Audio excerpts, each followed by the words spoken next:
A top university name on your CV does not guarantee a job. And of course, the opposite also true. Studying in an average university does not mean that you won't become employable. It's a big misconception we all carry.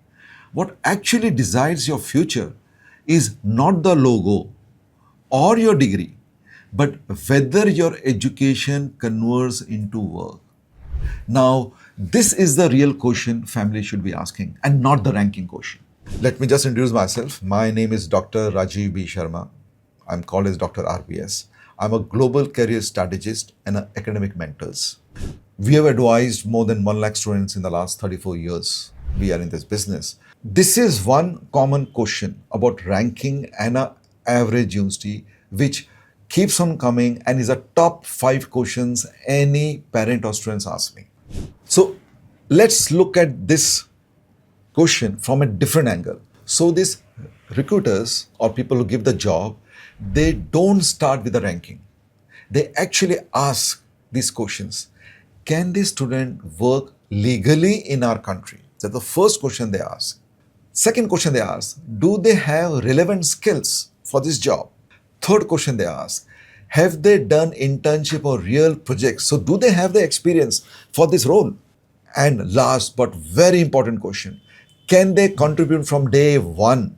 This question has come up very specifically post-COVID.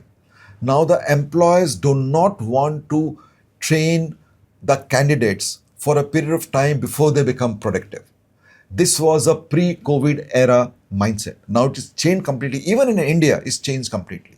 So a university name will help obviously in a CV getting noticed. But whether you are employable is decided based on the other criteria and then whether you're hired or you're and retained further. Now, this is one system which most of the families really misunderstand and needs to be really clarified.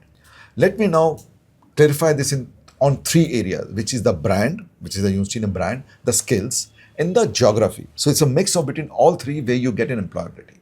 So you have to think of employability as 3 connected parts. It's like wheels, 3 wheels. The first is the university brand. Yes, the brand helps with visibility, but the effect is short term. After the first job, believe me, nobody asks about your ranking. Nobody. The second area, the second wheel, is the skills and experience. Now, this matters the most. Internship, projects, industry exposure, this is what the employer is actually paying for you. Wheel number 2 is the largest wheel. And of course, now the third wheel, as this is international studies, is your geography and your work rights. Of course, as this is an international education, international employability, third area, geography and work rights are critical and often ignored.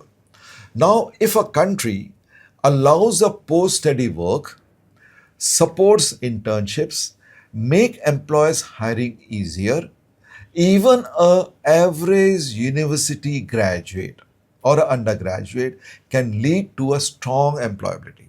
I hope you understand that without work rights, even a top university struggles. Now, let's talk about and compare average university versus top university. This debate, I'll simplify it in a very simple way.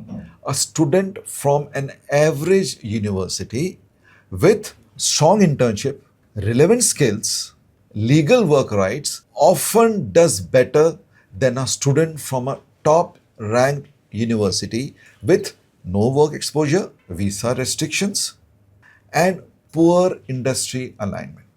Now, I know this is very uncomfortable to hear, but it's very important for you to understand. It's a basic point parents and students should understand.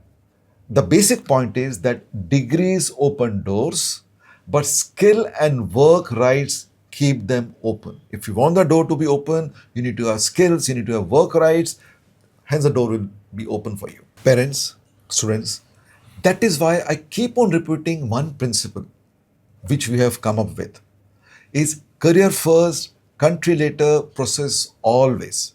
So before choosing a university, Families should ask these questions. First, what jobs can this degree realistically lead to? What is the job type of job I'll get there? Second, where are these jobs located? So you need to go to a country where these jobs are. And does that country allow a post-study work visa, and for how long? How long do they allow? Can employers legally hire international students? Now, as you know, a lot of question marks are being coming out for USA currently. Now, when these answers are very clear, the ranking which we all emphasize or many people give very high weightage becomes secondary. And your primary thing becomes clarity. Clarity in all those other points which I spoke to you earlier. Now, let me give a very practical guidance for families. If you have to choose between a top ranked university with poor work rights or an average university with strong employment pathways, you should not panic. You have to ask the right questions. Of course, I've given you the questions. You have to choose programs with internships, countries with post-study work options, universities connected to industry. All these three areas will reduce your risk and will be far more beneficial than just chasing rankings. Now, this is something for you to note down. A degree may open the door, but skills, experiences, and work rights will decide the outcome. Careers are built by system, not by logos. Looking forward for best in your life. If you have more questions and queries, click below in the below description and my team will help you out.